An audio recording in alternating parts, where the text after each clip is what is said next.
Time and again on this program, we have highlighted the left's bullying tactics, from the race card, class warfare to sexism and generally violent rhetoric. Liberals and their friends in the media have been bullying their opponents for the last half-century.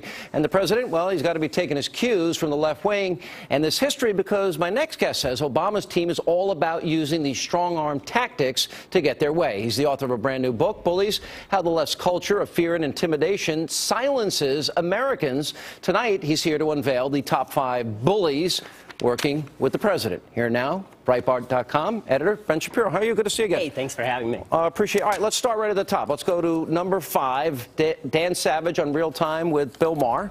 And let's roll the tape. You Republicans are like Arafat.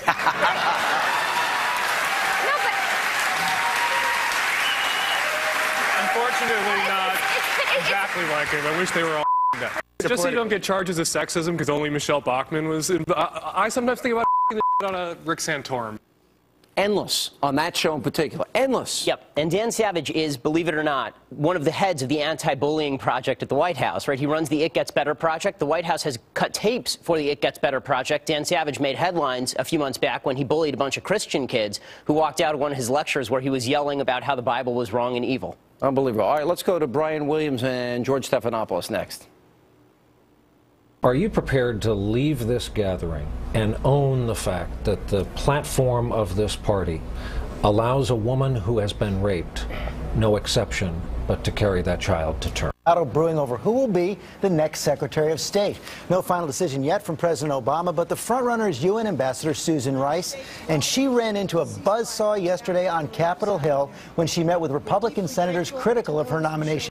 It's so common. Look, if they interviewed Democrats the same way, I would be all's fair and love and war, but they don't. They don't. You know, Andrew Breitbart, who's one of my mentors, Andrew used to say that the problem with the mainstream media is that they pretend they're objective. Look at George Stephanopoulos. The guy was a Clinton staffer. I mean, a Clinton staffer. It's like if Karl Rove were now the anchor, like the real anchor on a news program. Sure. I mean, it's craziness. Did he run a war room? He did. He ran the war room, and then people were wondering, why did George Stephanopoulos, you remember during the debates, why did George Stephanopoulos suddenly bring up contraception, right, during the debates? He did it because that was part of the Obama administration's war on women, and he was playing a part in all of that. Why do I not doubt they spoke ahead of time? Yeah, right? Exactly. All right, let's go to a quote by Richard Trumka and he says, he smears Mitt Romney, and he says what Mitt Romney said about half the country is a spit in the face of everyday American people who know what it means to work incredibly hard and still sometimes fail to get by. These so-called victims he dismisses with ease are victims of they're victims of a system that was rigged by Mitt Romney's backers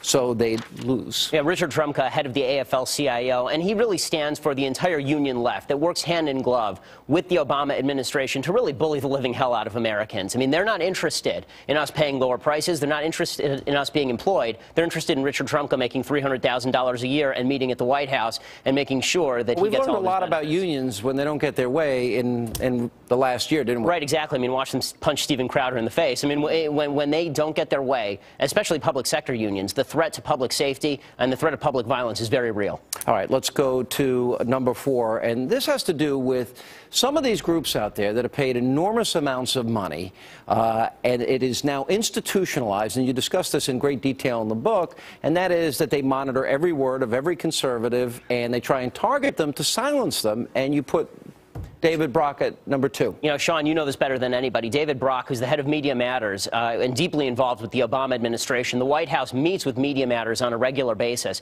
And they really do. They monitor everything conservatives say, and then they launch astroturfed boycotts. This is what they did with Rush Limbaugh. They created an astroturfed boycott around Sandra Fluck when it made no difference whatsoever what Rush said, and he apologized for it. Didn't matter. They kept pushing for it regardless of what happened, and they kept pushing and kept pushing. And then the Obama administration got involved, and Obama himself went out there and started pushing forward with calling Sandra Fluck personally. You know, when Piers Morgan, there's a petition to get rid of Piers Morgan, then Obama sees the necessity to come out and talk about free speech. But when Rush Limbaugh is being attacked, then he feels the necessity to come out and attack Rush Limbaugh. What about, this is our final in the countdown, is number 1. It has to do with Obama's smear tactics. We saw a lot of this in the campaign and post-campaign. It's a never-ending campaign with him. And it was Biden using the race card. It was class warfare. Every election's about racism. Republicans hate women. It's about Republicans only care about the rich.